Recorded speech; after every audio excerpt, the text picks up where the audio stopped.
Hello aspirant, स्वागत है आप सब लोगों का यूपीएससी विद पायल गुप्ता में। हमने अभी तक देखो कॉन्क्वेस्ट ऑफ पंजाब को समझा था, जिसके अंदर रंजीत सिंह का सारा हमने देखा था। और हमने देखा था कि रंजीत सिंह की डेथ के बाद पंजाब का क्या हुआ, फर्स्ट एंग्लो सिख वॉर में क्या हुआ, ट्रीटी ऑफ लाहौर क्या थी, ट्रीटी ऑफ भैरोवाल क्या थी, सेकेंड एंग्लो सिख वॉर क्या था और सिग्निफिकेंस क्या था एंग्लो सिख वॉर का। ये सब चीज़ें हमने समझी थी। आज के सेशन में हम इससे आगे बढ़ रहे हैं, extension of British paramountcy through administrative policy. आज की क्लास में हम ब्रिटिशर्स की एडमिनिस्ट्रेटिव पॉलिसीज को समझेंगे। देखिए, जो ये अंग्रेज लोग थे, इन्होंने दो तरीके से भारत को लूटना चाहा। एक तरीका था वॉर और दूसरी तरफ था एडमिनिस्ट्रेशन। एक तो जो एरिया एडमिनिस्ट्रेशन से नहीं फंस रहे थे उनके साथ सीधा युद्ध कर लिया, उनके साथ सीधा वॉर कर लिया।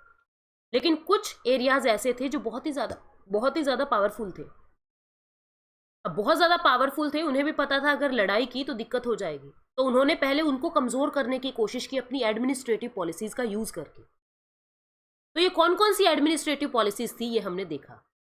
1757 से 1857 तक पॉलिसी ऑफ एनिक्सेशन, एक तो वॉर से किया, दूसरा डिप्लोमेसी और एडमिनिस्ट्रेटिव मैकेनिज्म से किया।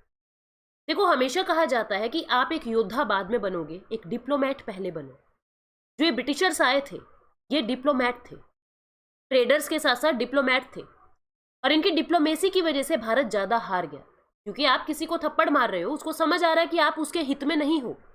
लेकिन इन्होंने हमें डायरेक्ट कभी थप्पड़ नहीं मारा, इन्होंने अपनी डिप्लोमेसी से हमें हराने की कोशिश की।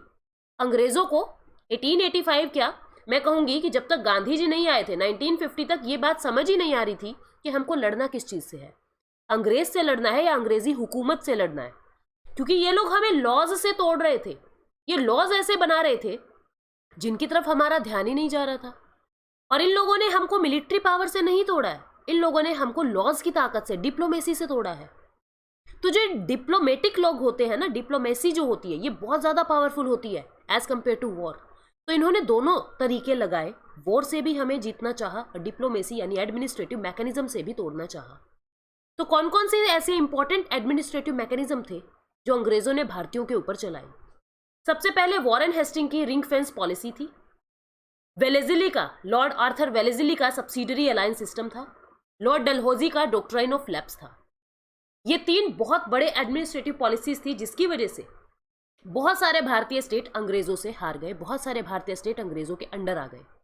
Warren Hasting, Wellesley, lord Dalhousie.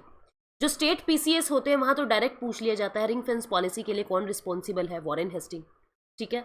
जैसे सब्सिडरी अलायंस के लिए कौन रिस्पॉन्सिबल है, वेलेजिली। और डॉक्ट्राइन ऑफ लैप्स किसकी है, डलहौजी की। रिंग फेंस पॉलिसी में क्या है, पहले हम लेमन टर्म्स में समझ लेते हैं, उसके बाद समझेंगे कि हकीकत में इन्होंने क्या किया। देखो, ये इनका मेन सेंटर है, मान लो ये इनका मेन सेंटर है। अब मेन सेंटर तक कोई ना पहुंचे, इसके लिए जो ज्यादा इंपॉर्टेंट एरियाज नहीं थे उसकी फेंसिंग कर दी चारों तरफ। मान लो ये ए राज्य है, ये बी राज्य है, ये सी राज्य है, ये डी राज्य है, ये ई राज्य है, एफ, जी और एच। इस तरीके से ये वो क्षेत्र हैं जो कम इंपॉर्टेंट है, लेकिन ये मेन सेंटर है जहां से उनकी सारी आजीविका चल रही है। अब ब्रिटिशर्स को ये पता है कि कोई भी फॉरेन पावर अगर आएगी तो इन रास्तों से आएगी, तो क्यों ना मैं इन क्षेत्रों को एक बफर जोन की तरह क्रिएट कर दूं, इन क्षेत्रों को एक बफर जोन की तरह क्रिएट कर दूं। यानी कि अगर कोई अटैक करेगा तो डायरेक्ट इस मेन एरिया के ऊपर अटैक नहीं करेगा, ये स्टेट शॉक एब्जॉर्बर का काम करेंगे। यानी जब तक वो यहां पे पहुंचेंगे तब तक हम संभाल लेंगे खुद को, हमको पता लग जाएगा इस बफर जोन के अंदर कि कुछ हलचल हो रही है और हम लोग पहले ही एक्टिव हो जाएंगे, यहां तक दुश्मन पहुंच ही ना पाए। ये रिंग फेंस पॉलिसी थी, चारों तरफ फेंसिंग कर दी। आप देखोगे कि बंगाल के अंदर उनका मेन सेंटर है, बंगाल में मेन सेंटर है उनका, तो उन्होंने अवध को एनिक्स करके उसके ऊपर रिंग फेंस की तरह काम किया, यानी अवध को एक बफर जोन की तरह बनाया। उन्होंने कभी भी अवध के ऊपर राज करना नहीं चाहा, क्यों? क्योंकि अवध एक बफर जोन की तरह उन्होंने बनाया, ताकि अफगान के रास्ते से जो भी दुश्मन आएंगे वो पहले अवध पे अटैक करे और हमारा बंगाल जो है वो सुरक्षित रहे। जब तक अवध पे अटैक हो रहा है हम लोग खुद को संभाल सके और इस अवध से ही दुश्मन को वापस भेज दे, बंगाल तक कोई आ ही ना सके। सेम काम मराठास के लिए इन्होंने क्या किया, मैसूर राज्य था, नीचे नीचे मैसूर राज्य था, इन्होंने मैसूर को जीता, मराठा को जीतने के लिए, और इस मैसूर राज्य को एक रिंग फेंस की तरह यूज में लेके आए। मैसूर राज्य को बफर जोन बनाया ताकि यहां से जो भी अटैक हो पहले यहाँ पे मैसूर राज्य पे हो और मराठास तक ना पहुंच सके, इस टेरिटरी के अंदर ना पहुंच सके। आप समझ रहे हैं पॉलिसी ऑफ रिंग फेंस क्या है? इसको कौन लेके आए हैं? इसको वॉरेन हेस्टिंग लेके आए हैं। ये गवर्नर जनरल थे हमारे, एक क्रिटिकल पीरियड के अंदर भारत में एंट्री लेते हैं। इन्होंने मराठा, मैसूर, हैदराबाद, इन तीनों की जो एक पावरफुल कॉम्बिनेशन था उसको एनकाउंटर किया। किस पॉलिसी से? रिंग फेंस पॉलिसी से। हमको बहुत ज़्यादा इस तरीके से 1 बाय 1 लाइंस नहीं पढ़नी है इन एडमिनिस्ट्रेटिव पॉलिसीज की। हमको बस पता होना चाहिए रिंग फेंस क्या थी, कौन कौन से ऐसे क्षेत्र थे जो रिंग फेंस के अंडर आए थे, यानी जो बफर जोन बने थे, जिसमें एक मैंने आपको अवध बताया, एक मैंने आपको मैसूर बताया। बाकी आप साथ साथ बुक को रीडिंग करेंगे और वहाँ पे आपको और राज्य भी देखने को मिलेंगे। अब जो हमारी नेक्स्ट पॉलिसी थी वो थी सब्सिडरी अलायंस। मैं कह सकती हूँ ये सब्सिडरी अलायंस जो था ये रिंग फेंस पॉलिसी का ही एक्सपेंशन था। रिंग फेंस पॉलिसी का ही एक्सपेंशन था सब्सिडरी अलायंस, जिसको लॉर्ड वेलेस्ली लेके आए हैं। समझना मेरी बात को, मैंने क्या कहा? ये मेन एरिया है, ये मेन एरिया है। यहाँ पे बफर जोन क्रिएट कर दिया, ये बफर जोन क्रिएट कर दिया। यहाँ पे आर्मी खड़ी कर दी, इस बफर जोन तक भी कोई ना पहुंच सके, यहाँ पे आर्मी खड़ी कर दी और साथ में यहाँ पे भी आर्मी है। इस आर्मी के अंदर कौन होंगे? ये डिसीजन ब्रिटिशर्स ले रहे हैं। ये जो एरिया है, ये जो बफर जोन है, इस बफर जोन के किस राज्य से संबंध रहेंगे, किससे नहीं रहेंगे, ब्रिटिशर्स बताएंगे। आप समझ रहे हैं?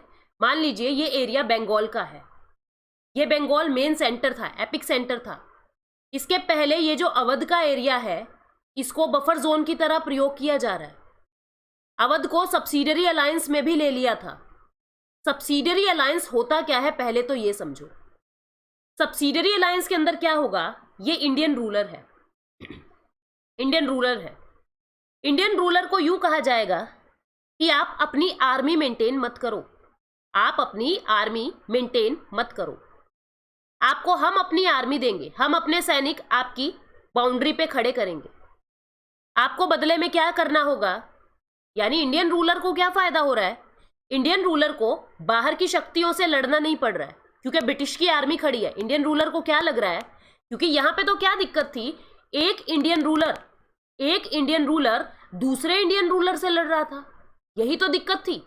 ये दूसरा इंडियन रूलर मेरे ऊपर अटैक ना कर दे, इसके लिए इसको बड़ी चिंता रहती थी। अंग्रेज अटैक कर दो उसकी चिंता नहीं थी इन्हें, दूसरा भारतीय रूलर अटैक ना कर दे इसकी ज्यादा चिंता रहती थी। तो अब अंग्रेजों ने क्या कहा कि तुम चिंता मत करो, मैं इस राजा से तुमको बचाऊंगा, मैं इस इंडियन राजा से तुमको बचाऊंगा। तुम अपनी आर्मी को छोड़ो, तुम मेरी आर्मी तुम्हारे चारों तरफ खड़ी कर लो, ठीक है? मेरी आर्मी तुम्हारी रक्षा करेगी। तुम्हें बदले में क्या करना है? तुम्हें इसको पैसा देना है, तुम्हें इसकी पेमेंट करनी है, इसका खाने पीने का सारा ध्यान तुम रखोगे, मेरी आर्मी को मेंटेन तुम करोगे, बंदे मेरे होंगे और पैसा तुम्हारा होगा। और बदले में हम आपके लिए क्या करेंगे? एक तो हम आपकी रक्षा कर रहे हैं, हम आपको प्रोटेक्ट कर रहे हैं दूसरी पावर से, यानी कि दूसरे इंडियन रूलर से, और दूसरा हम आपके इंटरनल मैटर में इंटरफेरेंस नहीं करेंगे, हम आपके इंटरनल मैटर में इंटरफेयर नहीं करेंगे। ये दो प्रॉमिस अंग्रेज कर रहे हैं। और इधर रूलर से क्या प्रॉमिस ले लिया कि तुम अपनी आर्मी मेंटेन नहीं करोगे, अलाउ नहीं किया उनको खुद की अपनी आर्मी बनाने के लिए। Not allowed to maintain his personal और हिज और her personal army. Personal army आप नहीं बनाओगे, पहली चीज। दूसरी चीज क्या कहा कि आपको किससे रिलेशन रखना है, किससे नहीं रिलेशन रखना, इसका डिसीजन ब्रिटिशर्स करेंगे। तीसरा ये मांग लिया कि आप लोगों को इनकी, हमारी आर्मी की मेंटेनेंस आप ही करोगे, इनका खर्चा पानी तुम देखोगे, हम तो आपको बंदे दे देंगे। चौथा, आपकी आर्मी के अंदर कौन लगेगा, यानी इस आर्मी के अंदर कौन होगा कौन नहीं होगा, इसका डिसीजन हम लेंगे। पांचवा, और जो आपकी भी आर्मी है, जो इंडियन रूलर की आर्मी है, उसके अंदर ब्रिटिश यूरोपियन, मतलब कोई और यूरोपियन ना आ जाए, ये डर था ब्रिटिशर्स को, कोई और यूरोपियन ना आ जाए, ब्रिटिशर के अलावा कोई और यूरोपियन ताकत इंडियन रूलर की आर्मी में ना आ जाए, इसलिए वो ये सब कर रहे हैं। क्या कहा? आप खुद की आर्मी नहीं बनाओगे, आपको बाहर से किससे बात करनी है, किससे नहीं करनी, किससे रिलेशन रखने, किससे नहीं रखने, इसका डिसीजन हम लेंगे। नेक्स्ट क्या कहा कि आपको हमारी आर्मी की मेंटेनेंस करनी पड़ेगी, ठीक है। इस तरीके के प्रॉमिस इंडियन रूलर से ले लिए। बदले में खुद क्या प्रॉमिस कर रहे हैं कि एक तो हम आपको प्रोटेक्ट करेंगे दूसरी पावर से, दूसरा हम आपके इंटरनल मैटर में इंटरफेयर नहीं करेंगे। जो ये मेंटेनेंस का चार्ज था ये इतना हाई होता था कि ये रूलर पुगा ही नहीं पाता था, ये रूलर उसको चुका ही नहीं पाता था, इतना हाई मेंटेनेंस चार्ज ये रखते थे। और साथ में ये कह दिया कि जिस दिन इंडियन रूलर इस मेंटेनेंस को पूरा करने में फेल हो जाएगा हम आपकी टेरिटरी के ऊपर कब्जा कर लेंगे एज अ पेनल्टी। इसको सब्सिडरी अलायंस कहा। ऐसा क्यों कर रहे हैं ब्रिटिशर्स, इसको समझना। ब्रिटिशर्स को क्या करना है, अपने मेन सेंटर्स को प्रोटेक्ट करना है। इसके लिए वो यहां पे बफर जोन बना रहे हैं, वो यहां पे बफर जोन बना रहे हैं और यहां पे अपनी आर्मी खड़ी कर रहे हैं। क्यों? ताकि कोई फॉरेन की पावर ना आए, ताकि कोई फॉरेन की पावर ना आए। और ये फॉरेन की पावर आके अपनी आर्मी खड़ी कर रहे हैं इस बफर जोन के चारों तरफ, फॉरेन की पावर ना आ सके, पहला काम।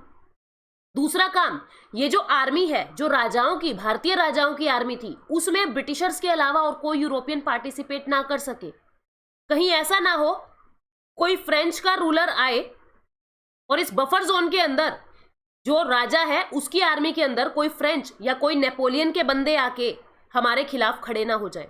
तो उन्होंने क्या कहा, ये आर्मी हम मेंटेन करेंगे, तुम बस पैसा दे देना। इसको सब्सिडरी अलायंस कहा और ये रिंग फेंस पॉलिसी का ही एक्सपेंशन है। लॉर्ड वेलेस्ली इसको लेके आए थे। इंडियन रूलर को क्या कहा कि आपको एक ब्रिटिश रेजिडेंट अपनी कोर्ट में रखना पड़ेगा और इंडियन रूलर जो है वो किसी और यूरोपियन को अपनी आर्मी में नहीं रखेंगे। Indian ruler could not employ any European in his service without the prior consultation with company. Company से बिना पूछे आप किसी और यूरोपियन को अपनी कोर्ट में एम्प्लॉय नहीं कर सकते। Nor could he go to war, ना ही आप वॉर पे जा सकते हमारे साथ बिना नेगोशिएशन किए, without consulting the governor general. In return for all this British क्या देंगे, हम आपको एक तो एनिमीज से बचाएंगे और दूसरा हम आपके इंटरनल मैटर में इंटरफेयर नहीं करेंगे। ये सब्सिडरी अलायंस था। डर क्या था, ब्रिटिशर्स ऐसा क्यों कर रहे थे, उनका ऑब्जेक्टिव क्या था? उनको ट्रीटी ऑफ टिल्सिट से प्रॉब्लम थी क्योंकि फ्रेंच और रशियन लोग आपस में मिल गए थे। वो लोग क्या कह रहे थे, हम इंडिया के अंदर जाके अंग्रेजों से लड़ेंगे। नेपोलियन खतरा था ब्रिटिशर्स के लिए, मैंने पहले भी बताया है। फ्रेंच रिवाइव ना कर सके, फ्रेंच इंडिया के अंदर अपनी इन्फ्लुएंस को एक्सपैंड ना कर सके, इसके लिए वो ये सब कर रहे थे। नेपोलियन की एक्सपेडिशन से डर रहे थे वो, इसलिए उन्होंने क्या कहा कि ब्रिटिशर्स के अलावा कोई और यूरोपियन इंडियन आर्मी के अंदर नहीं आ सकता। ठीक है, ये पूरा सब्सिडरी अलायंस था जो मैंने आपको बताया। होता क्या था, इंडियन रूलर्स की इंडिपेंडेंस ही खत्म हो जाती थी क्योंकि आपको सारे डिसीजन लेने से पहले गवर्नर जनरल से पूछना पड़ रहा है। ये कैसी इंडिपेंडेंस है, वो अपनी इंडिपेंडेंस खो देता था। ठीक है, ब्रिटिश रेजिडेंट इंटरफेयर कर रहा है उसके मैटर में और उनको एक ह्यूज रेवेन्यू देना पड़ता था ब्रिटिश ट्रूप को। ये रेवेन्यू इतना हाई होता था कि वो नहीं दे पाते थे इंडियन रूलर, और जिसकी वजह से उनकी टेरिटरी ही उनके हाथ से चली जाती थी। ऐसे एक सिस्टम की शुरुआत किसने की थी? शुरुआती दौर में डुप्लिक्स जो था उसने इसकी शुरुआत की, लेकिन धीरे धीरे जितने भी गवर्नर जनरल आए, क्लाइव से लेके सारे जितने भी थे, वो इसी तरीके की कुछ और चीजों को अपनाते रहे। फाइनली जो लॉर्ड वेलेस्ली है, जिनको रिस्पॉन्सिबल माना जाता है सब्सिडरी अलायंस के लिए, ये इसके ओरिजिनेटर नहीं है। लॉर्ड वेलेस्ली ने इस सब्सिडरी अलायंस को ओरिजिनेट नहीं किया था। लॉर्ड वेलेस्ली लकी थे, लॉर्ड वेलेस्ली लकी हैं कि इनके टाइम पे बहुत सारे ऐसे जो एरियाज हैं वो एनेक्स किए गए। अवध को 1765 में ट्रीटी ऑफ इलाहाबाद से अवध को सब्सिडरी अलायंस के अंदर लेके आया गया। नवाब ऑफ कार्नेटिक को सब्सिडरी अलायंस के अंदर कॉर्नवालिस लेके आए। ये कुछ एग्जाम्पल है। इसके अंदर 4 स्टेजेस में काम होता था सब्सिडरी अलायंस में। पहली स्टेज में क्या होता था, पहली स्टेज के अंदर क्या हो रहा है, इंडियन रूलर को ढूंढेंगे, किसी ऐसे इंडियन रूलर को ढूंढेंगे जो हमारे लिए बफर का काम कर सके, जो हमारे लिए बफर जोन का काम कर सके। दूसरे स्टेज में इस इंडियन रूलर को कहा जाएगा कि देखो, इस दूसरे राजा से हम आपकी रक्षा करेंगे, आप हमारी आर्मी यहां पे मेंटेन होने दो, हम दूसरे इंडियन रूलर से आपकी रक्षा करेंगे। दूसरी स्टेज में ये करते थे, कॉमन कॉज ढूंढते थे कि किस तरीके से हम इसके दोस्त बने। ठीक है, जैसे यही तो किया उन्होंने कि ए और बी दो इंडियन लड़ रहे हैं, वो जाके किसी एक का साथ दे देते थे और उसको जितवा के और उसी की राजगद्दी के ऊपर राज करने लगते थे। तो कॉमन कॉज ढूंढते थे कि ऐसी क्या वजह है कि ये मेरा फ्रेंड बन जाए। ठीक है, उसको क्या लालच देते थे, देखो ए तुम्हारा दुश्मन है, हम तुम्हारे दुश्मन से लड़ने में मदद करेंगे। तो एक फ्रेंडली रिलेशन रखने का रीजन मिल गया। तीसरे में क्या कहते थे कि आप हमसे प्रॉमिस करो कि हम आपको फिक्स नंबर ऑफ सोल्जर देंगे, बदले में आप हमको पैसा दोगे। तीसरी स्टेज में प्रॉमिस ले लेते थे कि हमारे सैनिकों को आप पैसा दोगे। और चौथी स्टेज में जो वो प्रोटेक्शन फीस फिक्स की है वो इतनी हाई कर देते थे कि जो इंडियन टेरिटरी है वो चुका नहीं पाती थी उस पैसे को, और उस इंडियन टेरिटरी के पार्ट को ही सीज कर लेते थे एज अ पेनल्टी। इस 4 स्टेज के अंदर सब्सिडियरी अलायंस का काम होता था। कौन कौन से ऐसे स्टेट हैं जिसने सब्सिडियरी अलायंस को अपनाया? निजाम ऑफ हैदराबाद, ये पूछा जाता है कि कौन कौन डॉक्ट्राइन ऑफ लैप्स में आए, कौन कौन सब्सिडियरी अलायंस में आए, आपको याद रखना है। हैदराबाद का निजाम 1798 और 1800 के अंदर सब्सिडियरी अलायंस को मान लेता है। मैसूर का रूलर 1799 में, ruler of Tanjore 1799 October, Nawab of Awadh 1801, Peshwa December 1801, Bhonsle raja of Berar 1803, Scindia February 1804। इनको क्रोनोलॉजिकल ऑर्डर में लगाना भी आ सकता है पेपर में, याद रखना। राजपूत स्टेट ऑफ जोधपुर, जयपुर, माचेरी, बूंदी, भरतपुर, ये सब 1818 में 1818 में सब्सिडियरी अलायंस को एक्सेप्ट कर लेते हैं। होलकर लास्ट थे 1818 में जिसने सब्सिडियरी अलायंस को माना। इस तरीके से स्टेट्स ने सब्सिडियरी अलायंस को मान लिया। अब तीसरी इनकी एडमिनिस्ट्रेटिव पॉलिसी कौन सी होती थी? Doctrine of lapse. पहले इसको लेमन टर्म्स में समझ लेते हैं, फिर देखेंगे। ये एक इंडियन रूलर है, मान लीजिए। इस इंडियन रूलर के पास खुद का हायर नहीं है, खुद का बच्चा नहीं है। ये क्या कर लेता है? किसी को अडॉप्ट कर लेता है। अब किसी को अडॉप्ट कर लिया या किसी ऐसे इंसान को अपने जाने के बाद गद्दी पे बिठा दिया, थ्रोन दे दिया किसी ऐसे व्यक्ति को जिसका इससे खून का रिश्ता नहीं है, ब्लड रिलेशन में नहीं है जो इसके। तो अंग्रेज क्या कहते थे, जो ब्रिटिशर्स लोग थे वो क्या कहते थे, अगर आपका खुद का कोई नेचुरल मेल हायर नहीं है, आपका अगर कोई नेचुरल मेल हायर नहीं है, तो आपकी डेथ के बाद आपका एरिया हमारा हो जाएगा। जो आपका नॉन नेचुरल हायर है, हम उसको ये राज्य नहीं लेने देंगे, क्योंकि उसका आपके जाने के बाद कोई हक नहीं बनता। अगर कोई नेचुरल मेल हायर है, मेल भी होना चाहिए, तभी हम उसको राजगद्दी पे बैठने देंगे, अदरवाइज उस एरिया को हम ले लेंगे। इसको डॉक्ट्राइन ऑफ लैप्स कहते थे। सिंपल टर्म में क्या होता था, फादर की जो प्रॉपर्टी थी वो हायर को मिलेगी, अडॉप्टेड सन को नहीं मिलेगी। ठीक है, बट नॉट द स्टेट। ये क्या कह रहा है in simple term, the doctrine states that the adopted son could be the heir to his foster father's private property but not the state. It was for the paramount power. आप उसकी private property तो ले सकते हो, उसका हाथी ले लिया, ठीक है, उसके जौहरात ले लिए, लेकिन आप जो स्टेट है, जो उसका राज्य है, राजा का जो राज्य है, जो टेरिटरी है, वो नहीं ले सकते अगर आप अडॉप्टेड सन हैं तो। ठीक है, डॉक्ट्राइन हिंदू लॉज पे बेस्ड थी, लेकिन हिंदू लॉ के अंदर कभी ऐसी बात नहीं लिखी हुई कि अगर कोई अडॉप्टेड सन है तो उसको उसकी प्रॉपर्टी नहीं मिलेगी। लेकिन इन्होंने, अंग्रेजों ने हिंदू लॉ का ही हवाला देके ये कहा कि हम इंडियन कस्टम्स के अकॉर्डिंग ही ये बात कह रहे हैं कि जो नेचुरल मेल हायर होगा वही अपने पिता की प्रॉपर्टी पे रहेगा। ऐसे इन्होंने बहुत सारे एरियाज को हड़प लिया था। लॉर्ड डलहौजी इस पॉलिसी को लेके आए थे। हालांकि ये हकीकत में ओरिजिनेटर नहीं थे, लेकिन इनके टाइम पे क्या होता है, लॉर्ड डलहौजी के टाइम पे क्या होता है, बहुत सारे एरियाज ऐसे थे जो इस डॉक्ट्राइन के अकॉर्डिंग इन्होंने जब्त कर लिए, अनिक्स कर लिए। इनके टाइम पे 8 ऐसे स्टेट थे, 8 ऐसे स्टेट थे।